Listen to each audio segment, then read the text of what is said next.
things that I know and have come to practice in my work as a child therapist. I work with kids of all ages from 0 to 17. So I can say that although I may not be an expert, I have seen a lot, and I have definitely worked with kids who are experiencing anxiety and grown-ups who experience it. And we are all experiencing it in one way or another right now, especially with being at home. So I wanted to pop in today and talk about what it might feel like and some activities that you can do with your kids to cope with missing stuff. Because we are all missing parts of normal life. We are all experiencing the idea of things being canceled. Some of us might just be missing regular routine. Some of us have experienced plans and trips being canceled.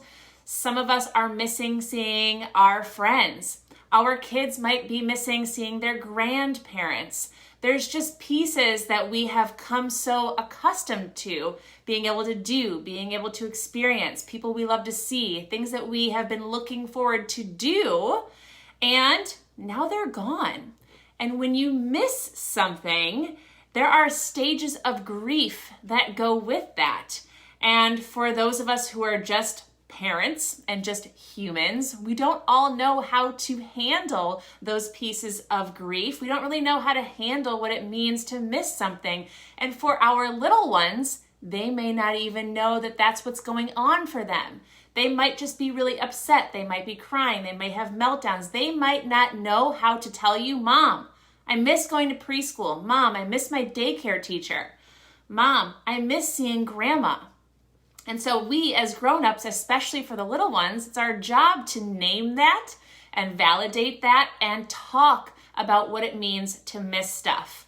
This past week, I was working through some math with my daughter. She's a 4th grader. And we were doing decimals and fractions, things that she knows, things that we have reviewed. And she just started to get a little sad. She started to get sad and she said, I just want my teacher to teach me this. And I said, I want your teacher to teach you this too. And so it was a way of her telling me, I just miss going to school, Mom. I just miss seeing my friends. I miss my regular days. And probably you as a grown-up have been saying that out loud, right? I just wish that we could just do what we usually do. I miss that stuff. And we have had plans canceled. We have had future trips canceled, and it's just really hard to handle. But today I'm talking about when you miss things, how to handle it, and some great activities that are fun to do with you and your kids to sort of highlight what that feels like and to help cope with it. So first, it's really important that you validate those feelings for your kids of all ages. Even 17, 18, 19-year-olds need your help as their parent to name, I get it. You miss it. You miss going to class. You miss your senior prom. You miss these things. And it's okay to feel sad about it. It's okay for us to grieve it a little bit. So naming that and validating that. And then dedicate some time to cope with it. One of the easiest things for us to do is to just say, it's okay, you're all right.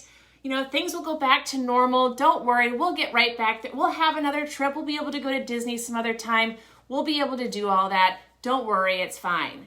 And really that's just a form of avoidance, which actually can cause more anxiety down the line. So we need to push back a little bit and own it as the adults in the situation, and not just pretend that this will all be fine when it's all over and done with. Because what's happening right now, the feelings that our kids are experiencing right now, the feelings that you are experiencing right now are real, and it's beneficial to work through them at this stage. So try not to just say, there, it's fine, we're all okay, it'll all go back to normal, I promise. How about, I understand how you're feeling. This is a very sad time. This is hard. I miss this too. So having some universality there with your kids, you can relate. Even if you're talking to a 2-year-old, you can relate.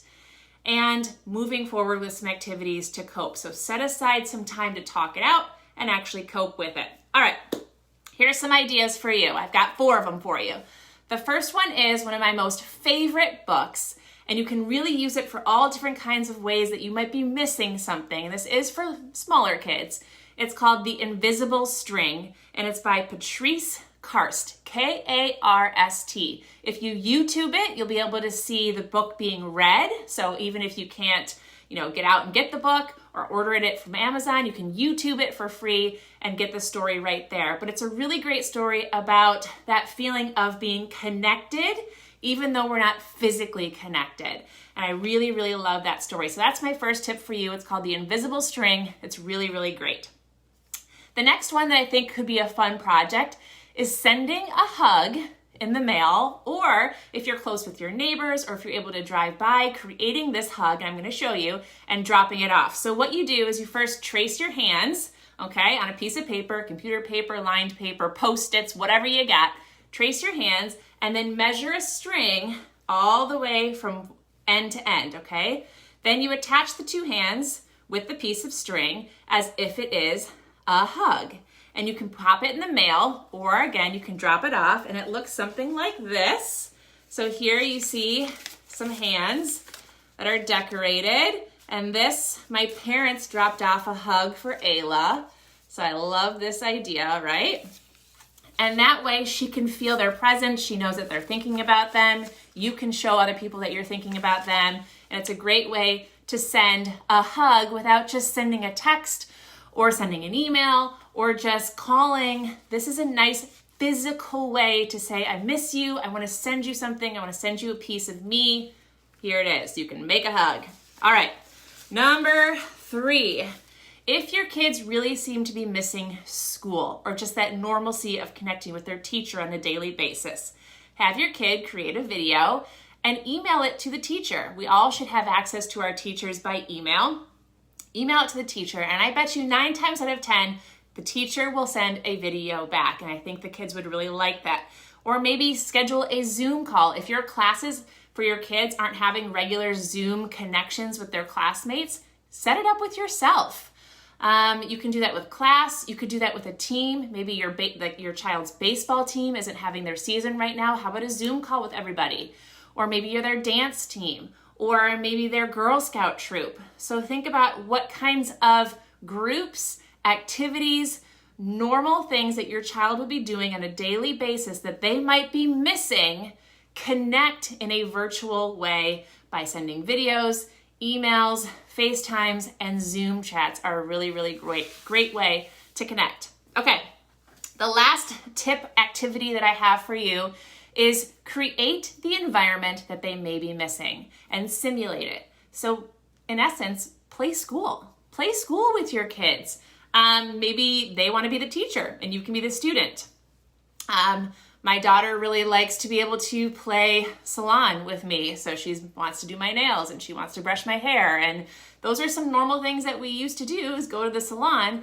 And so it's just these little tiny things that you're used to doing that you can create that environment right in your home to feel a little more connected to it again. Again, these aren't ways to just sugarcoat how they are feeling. Again, you need to validate and talk about those feelings, but then these are great activities to do that just help with the coping. It helps just draw attention to, yeah, you miss it, but there's ways that we can work through this together. It's not something that you need to deal with on your own. It's not something your child has to deal with on their own, but something that you deal with together. So pay attention to that. Bring some awareness to how your kids might be feeling. Perhaps they are just missing their normal lives, just like you are. I hope that you like these 4 activities. If you have more questions, please let me know. Thank you again for all your feedback. Feel free to comment here, or feel free to send me a private message if you have any specific questions or things that you'd like to hear about, because I can bet you I'll be back next week to talk more. Thanks again, and I hope that you plan to have a great weekend. Thanks, everyone. Bye.